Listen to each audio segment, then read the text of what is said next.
Bearded Bro. Good morning, beardos and beardheads. I, the Bearded Bro, coming at you today for Pop-Up Bearded Bro. Hopefully everybody's been doing well. Hopefully you guys thought my announcement last week was awesome, because I sure as hell did. Now, I watch some weird shows, and one thing I like to watch is some of these survival things.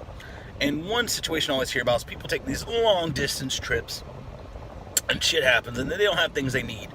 So the Pop-Up Bearded Bro today is going to talk about how to survive a long road trip if some shit happens. So sit there, be quiet. When my hand goes up, your mouth goes shut. So one of the first things that I like to make sure I do if I'm taking a long trip in my car is I get a spare gas can and I put some gas in it. Because A, if you hit a spot to where you ain't getting near a gas station for a little bit, it's good to have a little bit of extra go-go juice in your vehicle. Because, hey, gas is a good thing. Well, when it's not coming from your butt. Because sometimes when gas comes from your butt, it's bad.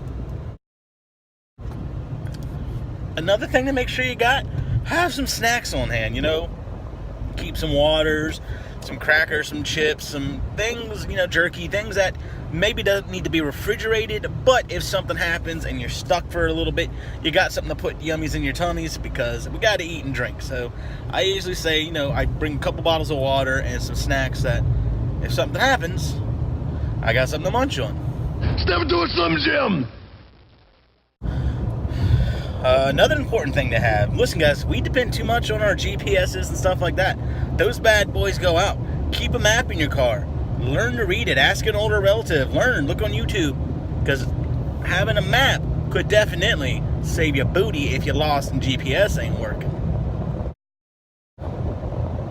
Another thing that could save you from a lot of headache on a road trip, normal vehicular maintenance. Make sure your tires are good. Oil change. Things like that. Because, you know, if you blow a tire and then you don't have a good spare, you're stuck until some help can come. If you're able to get signal and pass somebody, or, you know, something happens. Another fun thing, I would say don't pick up hitchhikers. I mean, you could stop, say, hey, do you need something? Maybe hand them a couple bucks, but you never know who you're picking up in a vehicle, and it could be bad news bears, guys. Something bad could happen. So this is I, the Bearded Bro, saying see you same beard time, same beard channel.